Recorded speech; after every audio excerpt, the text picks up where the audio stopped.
ಎಲ್ರಿಗೂ ನಮಸ್ಕಾರ. ನಾನಿವತ್ತು ಆರೋಗ್ಯಕರವಾದ ಫೇಸ್ ವಾಶ್ ಪೌಡರ್ ಮಾಡ್ತಾಯಿದ್ದೀನಿ. ಇದನ್ನು ಮಾಡೋದಕ್ಕೆ ನಾನು ಏನೇನು ತಗೊಂಡಿದ್ದೀನಿ ಅಂದರೆ, ಕೆಂಪು ಗುಲಾಬಿ ಹೂವಿನ ದಳಗಳು 1 ಬೌಲು, ಬಾದಾಮಿ ಅರ್ಧ ಬೌಲು, ಕಡಲೆಕಾಳು ಅರ್ಧ ಬೌಲು, ಹೆಸರು ಕಾಳು ಅರ್ಧ ಬೌಲು, ಅಕ್ಕಿ ಅರ್ಧ ಬೌಲು, ಹಾಗೆಯೇ ಶೀಗೆ ಪುಡಿ ಅರ್ಧ ಬೌಲ್ ತಗೊಂಡಿದ್ದೀನಿ.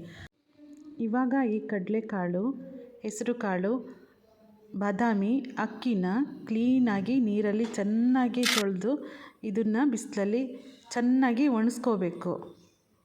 ನಂತರ ಒಣಗಿರೋ ಈ ಕಾಳುಗಳ ಜೊತೆಗೆ ಗುಲಾಬಿ ಹೂವಿನ ದಳಗಳನ್ನ ಸೇರಿಸ್ಕೊಂಡು ಮಿಕ್ಸಿಯಲ್ಲಿ ನುಣ್ಣಗೆ ಪುಡಿ ಮಾಡ್ಕೋಬೇಕು.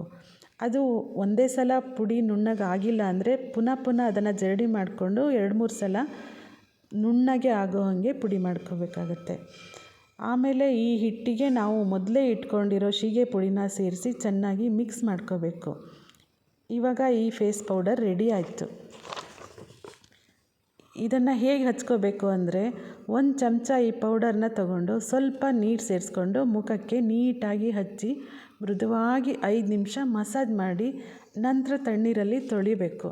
ಹಾಗೆಯೇ ಇದನ್ನು ಫೇಸ್ ಪ್ಯಾಕ್ ರೀತಿಯಲ್ಲಿ ಕೂಡ ಉಪಯೋಗಿಸ್ಕೋಬೋದು.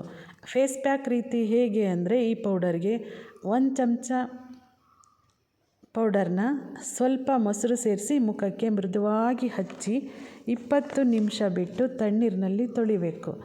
ಈ ರೀತಿ ಫೇಸ್ ಪೌಡರ್ ಮಾಡಿ ಉಪಯೋಗಿಸಿದ್ರಿಂದ ಯಾವುದೇ ರೀತಿ ತೊಂದರೆ ಆಗೋದಿಲ್ಲ.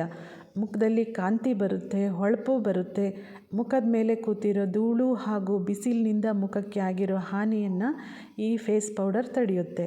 ಮುಖಕ್ಕೆ ಹೊಳಪು ಬರುತ್ತೆ. ಯಾರನ್ನೇ ನಾವು ಮೊದಲು ನೋಡೋದು ಅವರ ಮುಖವನ್ನೇ ಅಲ್ವಾ? ಹಾಗೆ ಎಲ್ರಿಗೂ ಅನಿಸುತ್ತೆ ನಾನು ಚೆನ್ನಾಗಿ ಕಾಣಿಸ್ಬೇಕು ಅಂತ. ನಾನು ಹೇಳಿರೋ ಈ ಫೇಸ್ ಪೌಡರ್ನ ಮಾಡಿ ಅದರ ಉಪಯೋಗನ ಪಡ್ಕೊಳ್ಳಿ. ಎಲ್ಲರೂ ಖುಷಿಯಾಗಿರಿ. Thank you.